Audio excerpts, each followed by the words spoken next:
Alors, bienvenue dans ce nouveau live on-chain que j'ai intitulé eh bien pourquoi pas? Pourquoi pas parce que on a plusieurs enfin déjà on a plusieurs mouvements sur Bitcoin qui sont plutôt intéressants. On attendait enfin un breakout comme l'avait rappelé Alex dans le Discord. En plus, tu l'avais vu je crois juste avant comme il le fallait. Je sais plus dans quoi tu l'avais mis dans Prof House. Non, analyse, chat très, voilà, analyse. Le breakout qui était possible.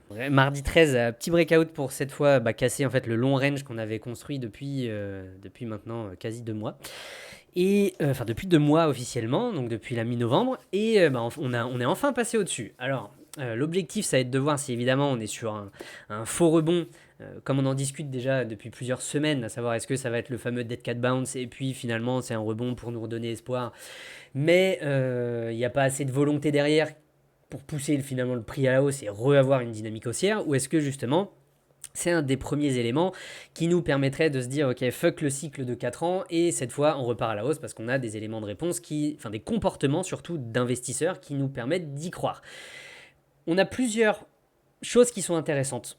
Je vais pas vous le cacher, j'ai pas forcément envie d'être trop optimiste, vous le savez, puisque pour l'instant on a buté sur résistance. Regardez pile poil, donc ça c'est l'action du prix avec en orange et rouge la supply distribuée, donc la supply de BTC acquise.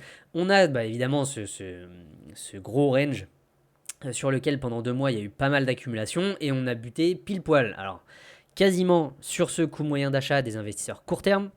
Et en plus de ça, comme vous le voyez, il y a un petit gap, il y a une petite poche d'air ici, avant justement qu'on revienne au-dessus des 100K.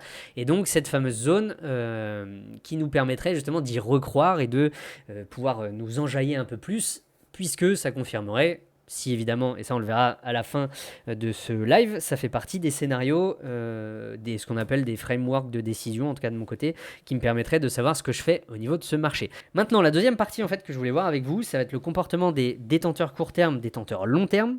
Ensuite, on va parler de tout ce qui est distribution, accumulation, et ensuite on refera un dernier point avant d'aller sur les points de décision, sur les comportements, parce qu'il n'y a pas que les STH et LTH qui comptent dans la vie, on a quand même pas mal de... là, j'ai trouvé des graphes qui nous parlent des retail, des whales, les ETF aussi, et puis voir un peu des graphes un peu généraux.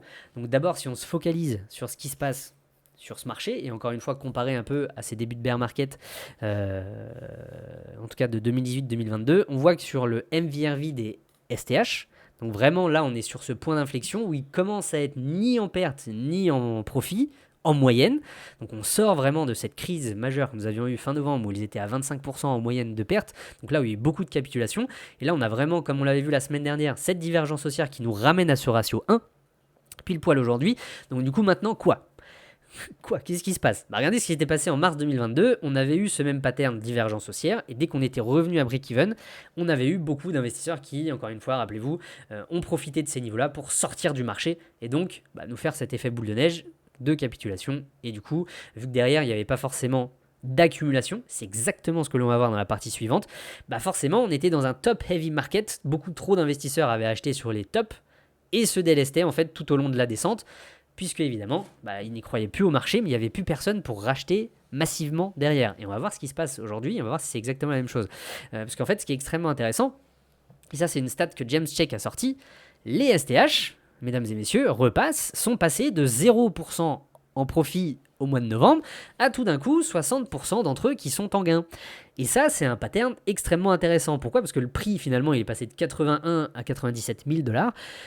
Mais pour autant, ça nous prouve qu'on a eu une grosse partie d'accumulation de la part des nouveaux, si vous voulez, STH. Dans le sens où, déjà, cette stat-là, en fait, il l'avait mis en avant parce qu'un 0% ou 60% en 2023-2026, historiquement parlant, vous voyez toutes ces flèches bleues, ça nous a fait un 100% de win rate si on tient ces 60% pour re-avoir un nouveau rallye haussier. À chaque fois qu'on les tenait, regardez ici au mois d'avril, hop, nouveau rallye haussier. Chaque fois qu'on les tenait ici au niveau, je crois que c'était septembre-octobre, nouveau rallye haussier. Idem en août-septembre 2023, idem ici en novembre-décembre 2022. Donc en fait, on est vraiment sur ce pattern, si on les tient et qu'on repart pas à la cave comme c'est arrivé, par exemple, je crois qu'ici c'était le mois de mai, comme c'est quasiment arrivé ici, je crois que c'était le mois de fin juin, début juillet, en fait, ça nous montre qu'on a une reconfiance dans le marché. C'est pour ça que je vous dis que c'est extrêmement intéressant. On a des nouveaux comportements qui commencent à se manifester.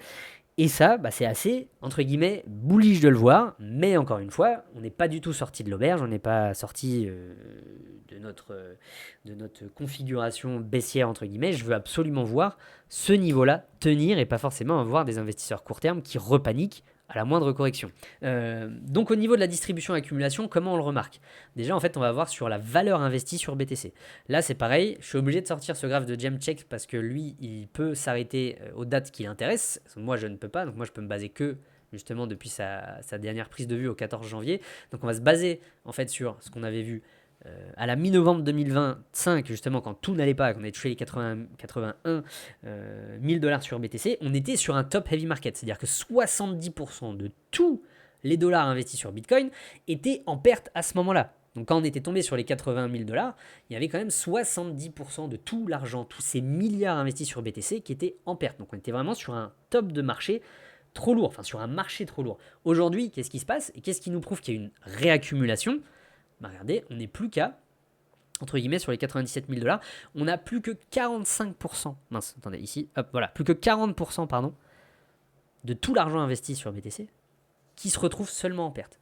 Donc on est passé de 70 en négatif à 40% aujourd'hui. Donc en fait, ça accumule, enfin d'une part ça accumule, et la seconde part extrêmement intéressante, je me le suis noté, c'est qu'évidemment on a une large portion une large nouvelle portion d'investisseurs qui se retrouvent, enfin qui sont de nouveau en profit. Donc ça c'est plutôt intéressant. Autant les LTH, comme je vous l'avais dit, on est maintenant sur plus que 35% de leur argent investi qui sont en perte. Les STH sur du 45% qui sont en perte, mais ça va mieux parce que quand on était sur les 80, c'était quand même beaucoup plus dramatique à l'époque. On était sur, comme il l'a dit, voilà, sur du 70% et du 100% de l'argent investi pour les nouveaux investisseurs, nos fameux STH ici en rose, qui se retrouvaient dans le rouge. Donc tout ce qu'ils avaient investi depuis 6 mois était sous l'eau.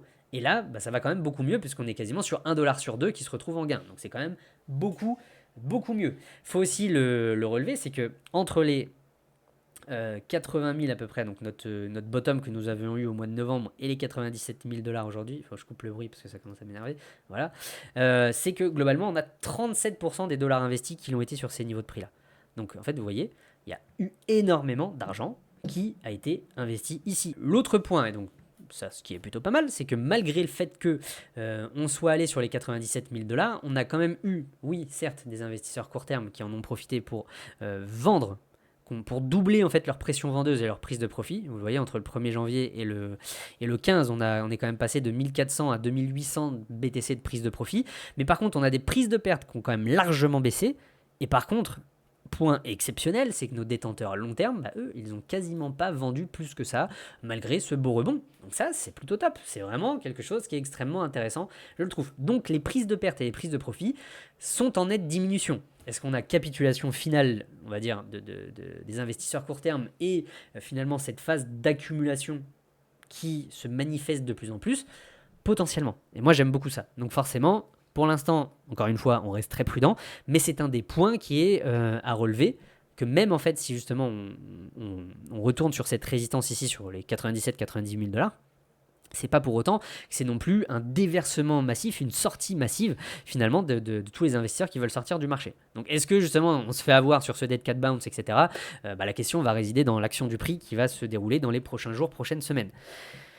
Maintenant, l'autre pattern que j'aime beaucoup, parce que vous le savez, le SOPR, ça faisait très longtemps qu'on ne s'était pas attardé dessus, malheureusement, mais parce qu'en fait, on était dans cette phase de capitulation. Les détenteurs court terme capitulaient depuis globalement le fameux flash crash du 10 octobre, et cette divergence haussière dont on a relevé le pattern depuis quelques semaines maintenant, et qui commence à basculer en hausse, donc prise de gain, petite frayeur, reprise de perte, et on rebascule dans du vert, toujours en divergence haussière. Donc ça, c'est plutôt intéressant. C'est plutôt bien parce que c'est pas forcément, regardez ce que l'on avait vu tout au long de la descente lors du dernier ATH que nous avions fait, en 2021, jusqu'à justement cette zone, en fait, ce point bottom.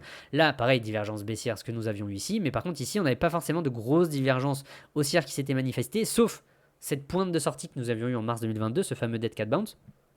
Et globalement, en fait, ce que l'on veut voir, c'est pour l'instant une reprise, comme cela s'était passé par exemple ici en 2023, cela s'était passé là également après le bottom d'août 2024, j'ai pas envie de me tromper, et du coup en fait une reprise de plus en plus forte de la prise de profit plutôt que de la prise de perte, donc des investisseurs qui sont quand même beaucoup plus confiants à maintenir leur BTC dans leur portefeuille tant qu'ils ne sont pas en profit un peu plus. Donc ça c'est plutôt intéressant de le voir que pour l'instant on est vraiment sur une divergence haussière qui est plutôt belle, et donc c'est à continuer, c'est à surveiller, mais c'est vraiment vraiment positif pour l'instant.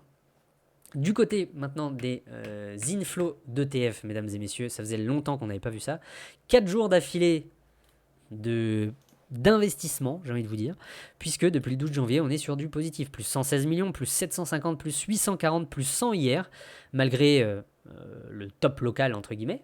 Et donc, depuis longtemps, on n'avait pas vu une belle poussée comme ça, hein, plus 1 milliard 500 millions d'entrées de capitaux sur les ETF sur cette semaine. Mesdames et messieurs, c'est quand même quelque chose d'assez sympa. On va pas se mentir, c'est plutôt intéressant de le voir. Maintenant, évidemment, est-ce que c'est comme en fait les reprises que nous avions vues, par exemple en avril-mai avec beaucoup d'arrivées de capitaux, ou comme ce que nous avions vu à partir de la mi-octobre avant l'explosion à la hausse, ou est-ce que c'est justement du FOMO là aussi un petit peu, et puis c'est un peu ce que nous avions vu malheureusement lors de fin septembre, début octobre, avant en fait de flancher littéralement. Donc bon, pour l'instant les probabilités sont quand même plus à avoir cette comment on appelle ça, cette envie, cette volonté peut-être des institutions de réinvestir sur le marché sur ces niveaux de prix, ce qui est pour l'instant plutôt intéressant.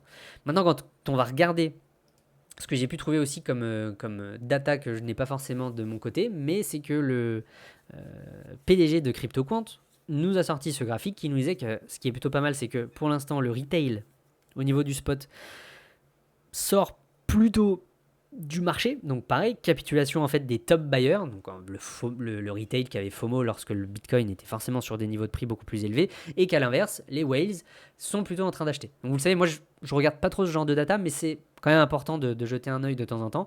Pour lui, évidemment, les big whales sont plutôt en train de, comment on appelle ça, d'accumuler sur ces niveaux-là, donc c'est plutôt intéressant. Et toujours ce tech buyer, ce taker buy dominant, donc vraiment qu'au niveau du spot, c'est plutôt intéressant de voir ça. Donc ça confirme que peut-être on repart sur une dynamique plutôt intéressante. Et enfin, le graphe de Bitcoin Vector, donc vous savez qu'ils ont des graphes qu'on ne trouve pour l'instant nulle part, qui nous dit qu'il y a pour l'instant une divergence plutôt positive là aussi par rapport à ce qu'il appelle des régimes shift, et que pour l'instant, sur des timeframes assez hautes, on est plutôt sur une divergence positive, et que comme il le dit, sur 2025, à chaque fois qu'on avait eu cette divergence positive ou négative, en fait, à chaque fois, il y a eu quelque chose d'assez violent. Donc ça peut être justement le moins 22% que nous avions eu en février, lorsque eux, ils avaient repéré cette divergence négative, ou plutôt cette reprise à la hausse, quand ensuite, on avait tout au long de février, mars, avril, donc dans cette zone de bottom, il y avait une divergence positive qui commençait à se faire, et ensuite on a eu un plus 66% sur BTC, ensuite divergence négative, etc. On a eu le moins de 35, etc., etc. Et donc là, on repart sur une divergence positive, à voir si, écoutez, sur le long terme pour Bitcoin, ça peut être quelque chose qui peut justement être, comme il le dit, à l'interception en fait d'une nouvelle vague haussière sur BTC. Là sera la question, ça c'est clair. Dans les data on-chain, j'avais deux scénarios en tête. Donc évidemment, soit on trouve résistance sur les 98K ou 102K. J'avais fait des belles continuations ici des lignes rouge, orange et bleu pour en fait essayer de nous montrer ce que l'on pourrait avoir sur le marché. Ce que moi je vais attendre, un breakout plutôt bullish. Donc évidemment, le but ce serait de reprendre ces 98K environ et de se maintenir au-dessus. Encore une fois, avoir, comme vous le voyez ici, ce breakout, de se maintenir au-dessus. Là, les bears, forcément, perdront un peu leur momentum baissier. Et la prochaine résistance serait évidemment entre les 98 et 102K, comme je vous en ai parlé. Ça, c'est évidemment ce que l'on veut voir pour un breakout à la hausse. Et vraiment sortir du contexte dead cat bounce. Ça, c'est vraiment le mettre de côté et se dire, ok, les bears ont perdu, on a réussi à avoir une putain de base d'accumulation, excusez-moi du terme, mais vraiment ce changement de main et vraiment cette base d'accumulation qui nous servirait de rampe de lancement pour continuer à aller plus haut. Maintenant, il y a aussi l'idée, comme par exemple c'est entre guillemets en train de se faire maintenant, qu'on est toujours dans une conso, donc toujours 90, 98, comme c'est ce que l'on vit en fait depuis plusieurs semaines. Là pour l'instant on a buté sur les 98K, donc ça c'est vraiment ce deuxième scénario, et du coup le troisième, plutôt le breakout bearish, donc là plutôt l'inverse, résistance soit sur les 98 comme on l'a fait hier avant-hier ou sur les 102, et ensuite rebasculer en fait sous les 81K avec toujours cette fameuse poche d'air qui nous intéresse. Elle est où ma poche d'air favorite? Qui nous intéresse ici, où il y a vraiment personne qui a accumulé du BTC. On va la combler. Alors là, pareil, deux choix. Soit en fait on s'arrête ici, on accumule, mais dans ce cas-là, potentiellement qu'on puisse vraiment aller chercher les 60K et moins. Ou alors ça fait vraiment en fait ce qu'on avait vécu par exemple ici. Euh, et en fait on fait vraiment un flash crash et on repart à la hausse. Mais en fait, si vous voulez, c'est un peu pour faire le, ce point bas plus bas en fait que ce qui s'était passé le 21 novembre et ensuite repartir à la hausse comme en fait ça nous a fait en avril-mai 2025. Mais dans tous les cas, je persiste à dire que pour l'instant on est sur une redistribution en actions, mais en fait il n'y a pas d'autre chose à dire. C'est vraiment exactement ce que l'on voit sur le marché en tout cas, et de voir qu'il y a des choses qui pour l'instant nous font dire, nous font penser, peuvent nous permettre de penser que peut-être le cycle de 4 ans soit vraiment terminé et que cette base ici est vraiment extrêmement solide. J'ai pas envie d'y mettre ma main à couper, vous le savez, parce que je suis vraiment plus un homme de probabilité. Et donc, même si pour l'instant je reste avec une probabilité plus élevée que on puisse espérer au moins d'aller retrouver les 102K minimum, on va toujours être très prudent et faire attention à ce scénario bearish qui, lui, est toujours d'actualité, encore une fois. On ne maîtrise pas tous les outcomes, comme on dit, tout ce qui peut se passer sur un marché, donc on fait vraiment très attention à ça.